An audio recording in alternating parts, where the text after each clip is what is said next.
بسم الله الرحمن الرحیم. ستړي مسئ. نن پر سیف ګارډینګ او چایلډ پروټیکشن باندې خبرې کوم ترڅو تاسو د سیف ګارډینګ او چایلډ پروټیکشن په فرق باندې پوه شئ. نو په همدې خاطر مو موضوع ټاکلې ده سیف ګارډینګ ورسز چایلډ پروټیکشن. د چایلډ سیف ګارډینګ په اړه باندې کوم مخکینی ویډیو لیدلې وي حتما ورسره بلد یاست، که نه وه زه به بیا تشریح کړم. کومه خبره نه ده.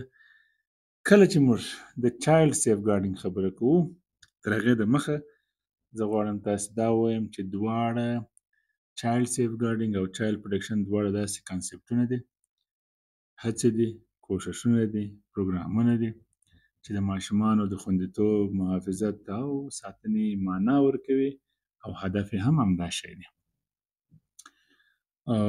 بالکل دواړه چایلډ سیف ګارډینګ او چایلډ پروټیکشن د ماشومانو خوندیتوب ته لومړیتوب ورکوي یا اولویت ورکوي، فوکس یې پر هغه باندې او فرق یې چې دی هغه یې په تطبیق کې دی.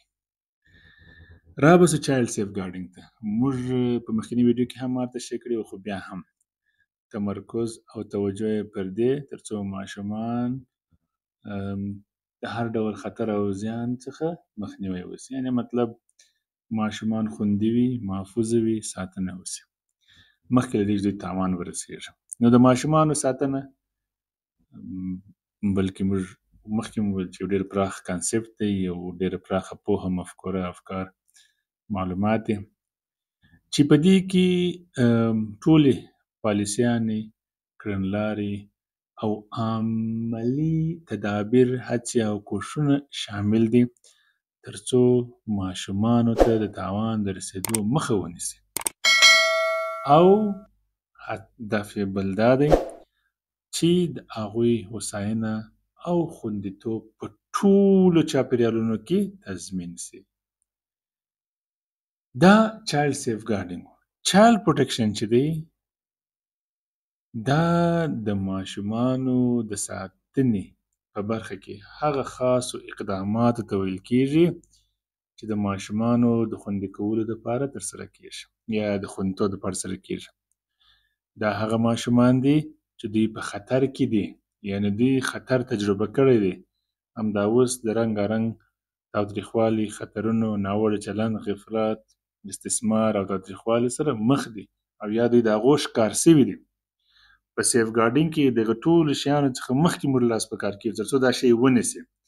اما چایلډ پروټیکشن چې دا ریسپانس دی، دا اکشن دی، اقدامات دی د هغو ماشومانو لپاره چې دوی دا اوس فعلا په خطر کې دي، دوی د مختلفو انواعو د ځورونو قرباني شوي دي، کیدای شي ناوړه چلند وي، غفلت وي، استثمار وي، تاوتریخوالی وي، جنسي ځورونه، رواني، نور انواع د خشونتونو دوی تجربه کړي وي او دوی ورسره مخامخ شوي.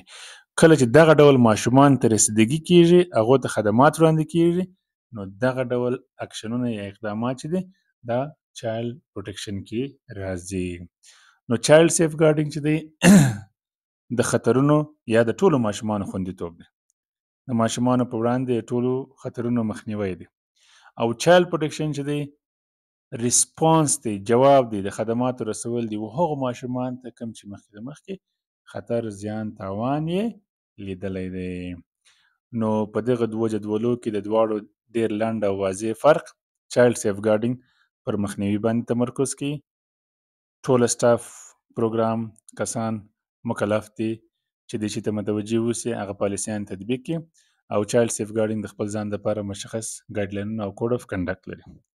چایلډ پروټیکشن چې دی فوکس یا تمرکز یې پر ریسپانس باندې، د خدمات پر وړاندې کولو باندې ترڅو د هغو ماشومانو ته خدمات وړاندې کړي چې کوم د خطر، زیان، ناوړه چلند، د ابیوز او نورو سره مخامخ شوي، او د کیس منیجمنت او د ریفرل سیستمونو څخه استفاده کوي ترڅو هغه ماشومان سره کار وشي او خدمات وړاندې شي. او دا کار چې دی د ټرین شویو کسانو په وسیله باندې ترسره کېږي، کسان چې په چایلډ پروټیکشن کې دوی روزل شوي او دوی ته ټرینینګونه ورکول شوي. نو ښې چارې په دې اړه چې دواړې موضوعګانې درته واضح شوي.